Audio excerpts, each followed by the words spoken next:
The arrow struck the shield beside my head with a sound like thunder, splitting the wood, its iron point stopping a finger's width from my eye. I stood frozen on the battlements of Ascalon, my legs locked, my breath caught in my throat, my sword trembling in a hand that had never held a weapon in true combat. Below me, the Saracen army spread across the plain like a dark sea, their banners rippling in the desert wind, their war cries rising to the heavens in a sound that seemed to shake the very stones beneath my feet. I was 19 years old. I had been a knight of the temple for exactly 7 months, and I was about to die in my first battle, having proven nothing except that the courage I had believed I possessed was a lie I had told myself during all those years of training, when death was merely a concept, not this immediate visceral certainty that clawed at my chest and whispered that I should run, should hide, should do anything except stand here and face what was coming. My name is Pierre de Montfort, and I had dreamed of becoming a Templar knight since the day I was old enough to understand what the white mantle meant. My father was a lord of modest holdings in Normandy, a man who had served in the Second Crusade and who filled my childhood with stories of the Holy Land, of Jerusalem and the sacred sites, of the righteous war to defend Christendom against the infidel. He spoke with reverence of the Templar knights he had fought alongside, men of iron faith and unwavering courage, warrior monks who feared nothing because they had surrendered their lives to God's service. I listened to those stories with a hunger that nothing else could satisfy, imagining myself in their place, seeing myself in white surcoat bearing the Red Cross, standing in defense of pilgrims, fighting for a cause greater than personal glory or earthly reward. When I turned 16, old enough to make the choice for myself, I told my father I wished to join the order. He wept, not from sadness but from pride, and within a month I was on the road to Paris, to the great temple fortress where I would begin my training. The training was harder than anything I had imagined. I had learned to ride and fight as all noble sons did, had some skill with sword and lance, believed myself adequately prepared for the rigors of military life. But the temple demanded more, much more. We rose before dawn for prayers, spent hours in the chapel on our knees, then trained until our bodies screamed for rest. We learned to fight on foot and on horseback, to use sword and mace and lance, to move in formation, to respond instantly to commands even in the chaos of battle. We learned to endure pain without complaint, to accept discipline without question, to surrender our individual wills to the collective purpose of the order. And through it all, we learned that we were not merely warriors but servants of God, that our vows bound us to a higher standard than ordinary knights, that we must be willing to die without hesitation in defense of the faith. I absorbed these lessons with desperate intensity, determined to prove myself worthy, to become the kind of knight my father had described, to live up to the ideal that had burned in my imagination since childhood.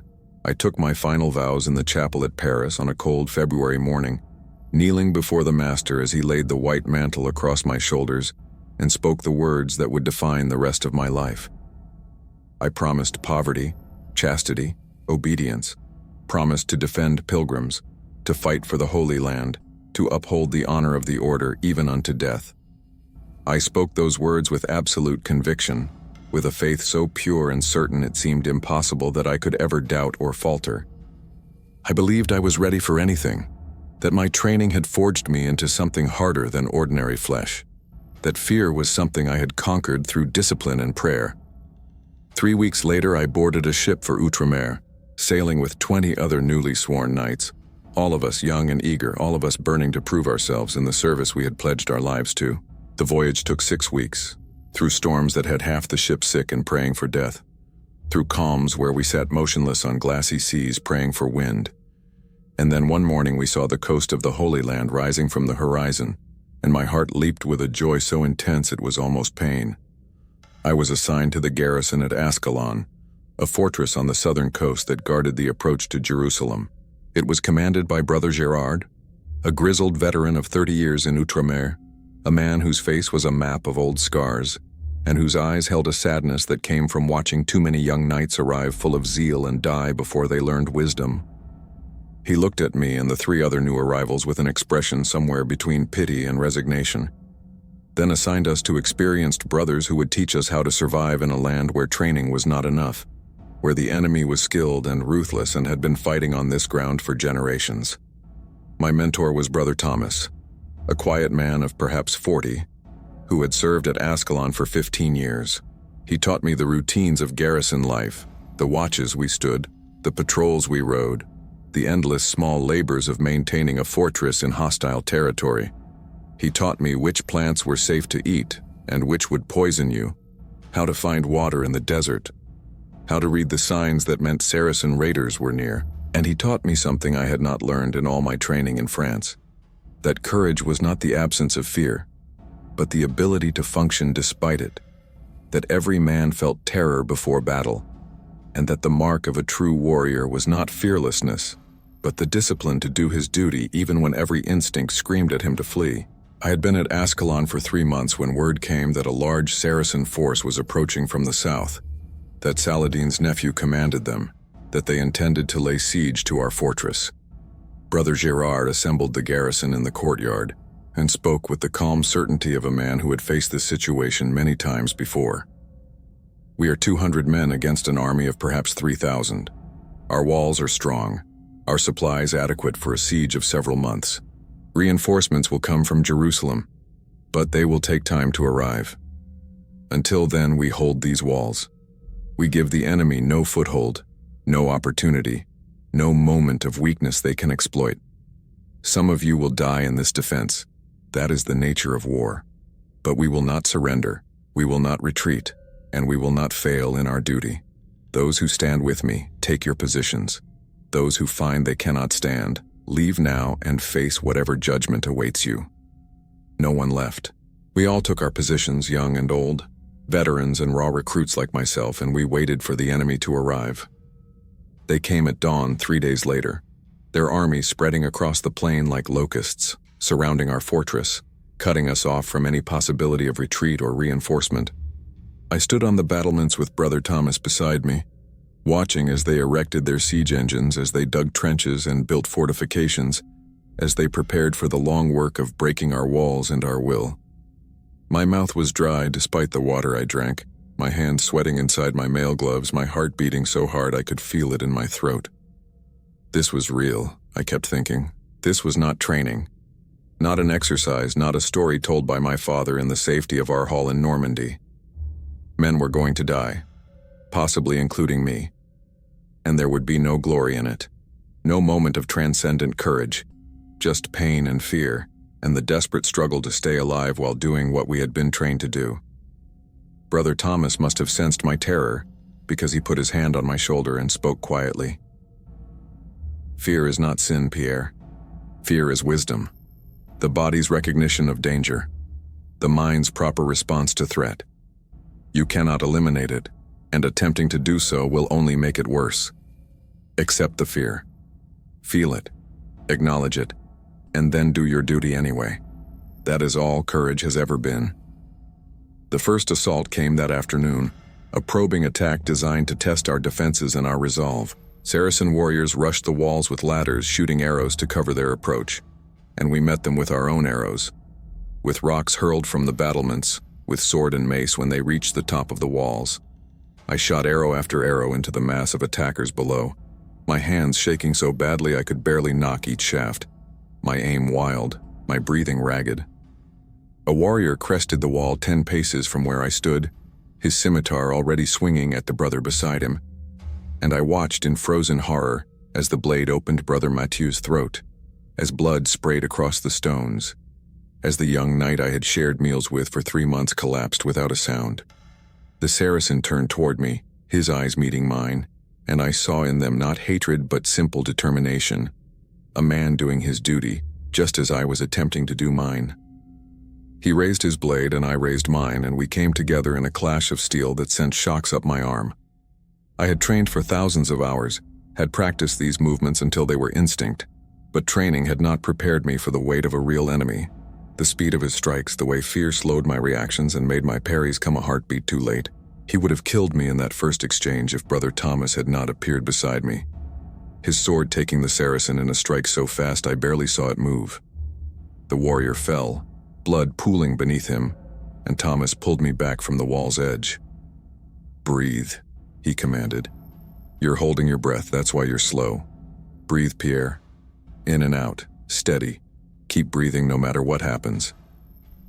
I gulped air like a drowning man, my vision clearing, my hands steadying slightly. More warriors were coming up the ladders, and Thomas pushed me toward them. Fight. Don't think, don't analyze, just fight. Let your training take over. Your body knows what to do if your mind will step aside and let it. I moved toward the next warrior climbing over the wall, my sword rising in the guard position we had practiced 10,000 times, and when his blade came at me, my body responded without thought, parrying, riposting, striking. I felt my sword bite into flesh, heard the man scream, saw him fall backward off the ladder. I had killed a man. The thought tried to overwhelm me, but Thomas was shouting, "Next one, don't stop, keep moving, there's always another one." And there was another one, and another after that, and I fought them all with a kind of desperate mechanical efficiency, letting my training guide me because thinking would have paralyzed me with terror. The assault lasted 2 hours before they withdrew, leaving their dead at the base of our walls, carrying their wounded back to their camp. We had held, had turned them back, but at terrible cost. 15 brothers dead, 20 more wounded, our battlements slick with blood, both Christian and Saracen. I stood among the carnage, my sword red to the hilt, my white surcoat stained beyond any cleaning, my body trembling with exhaustion and shock. Brother Thomas moved among the wounded, offering water, speaking prayers over the dying, and I watched him with something like awe. How could he be so calm, so steady, when everything around us was chaos and death? He saw my expression and came to stand beside me. "Your first battle," he said, not a question but a statement. I nodded, unable to speak. "You did well. You didn't run, didn't freeze when it mattered. You fought and you survived and you helped hold the wall. That's all anyone can ask." But I didn't feel like I had done well. I felt like I had barely survived through luck and Thomas's intervention. Like my courage was a fragile thing that might shatter completely the next time we were attacked. That night, as I lay sleepless in the barracks, I confronted the truth I had been avoiding since the moment the first arrow struck near my head. I was terrified, not just normally afraid, but consumed by a fear so total, it made me question everything I had believed about myself, about my calling to this life, about whether I had the strength to do what the order demanded.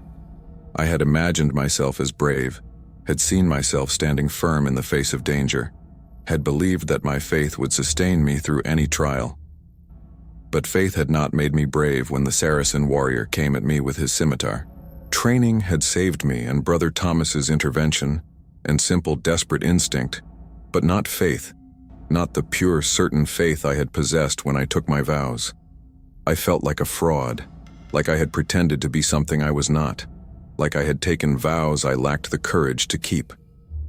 The thought of the next assault, of standing on those walls again while arrows fell and men died and my own death grew more certain with each passing hour, filled me with such terror that I considered fleeing, abandoning my post, accepting the disgrace and punishment that would follow rather than facing another battle that would surely expose me as the coward I now knew myself to be.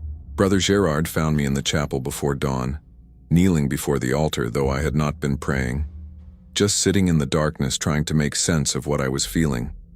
He sat beside me without speaking for a long time, then said quietly, "Brother Thomas told me you fought well yesterday. He said you held your position, followed commands, killed 2 men who were trying to kill your brothers.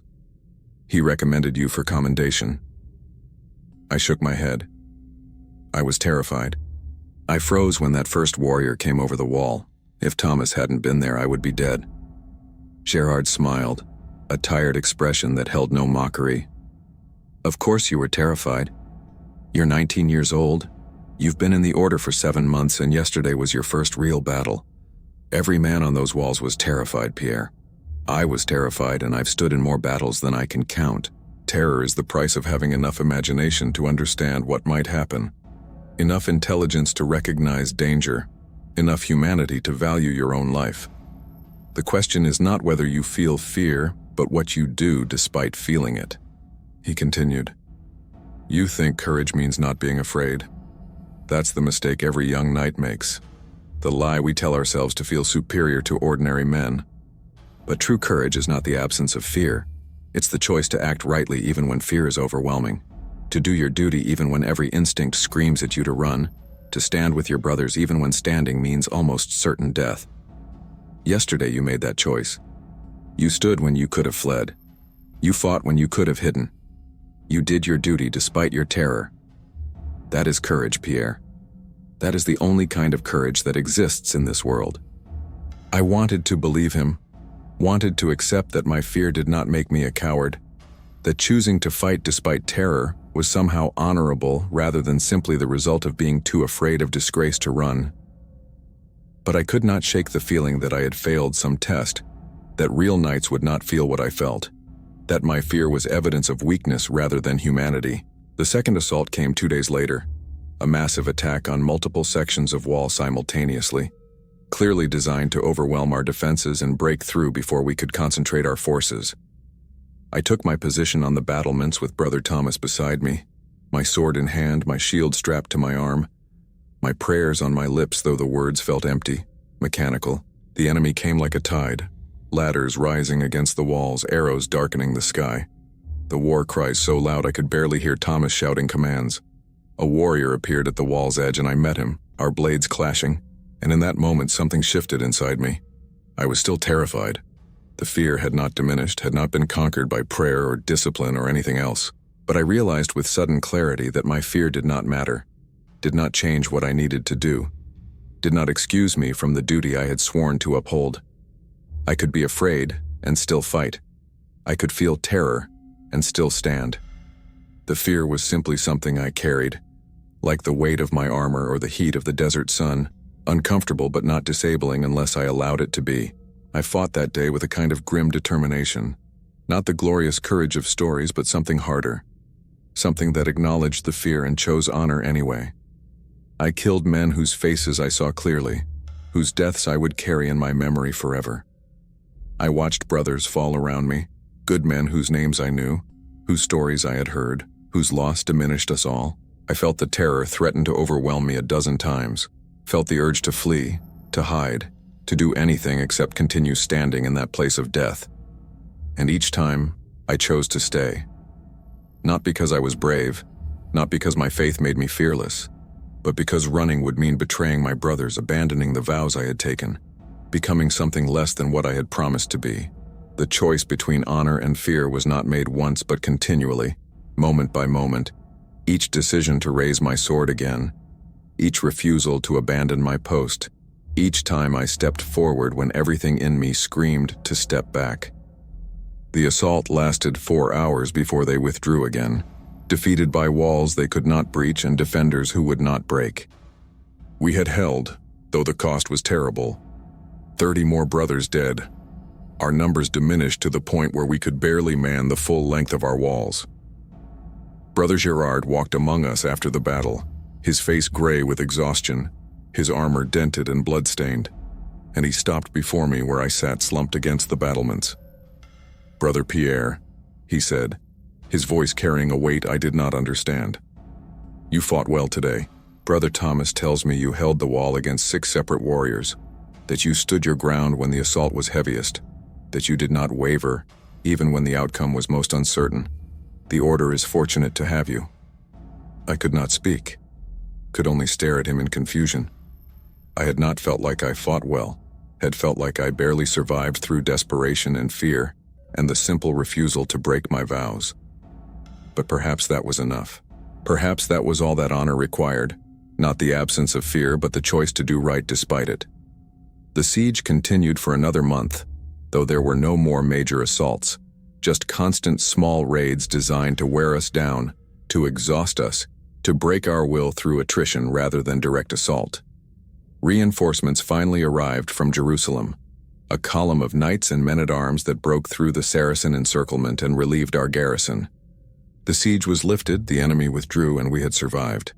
Of the 200 men who had stood on our walls that first day, only 140 remained alive. I was among the survivors, older in ways that had nothing to do with the passage of time, marked by experiences that would stay with me for the rest of my life. Brother Gerard called me to his quarters after the relief force arrived and told me that I was being assigned to permanent duty at Ascalon, that my conduct during the siege had proven my worth, that the order had need of men who could face their fear and choose honor regardless of cost. I have served at Ascalon for 5 years now, no longer the terrified boy who froze when the first arrow struck near his head, but a knight who understands that courage is not the absence of fear, but the daily choice to do right despite it.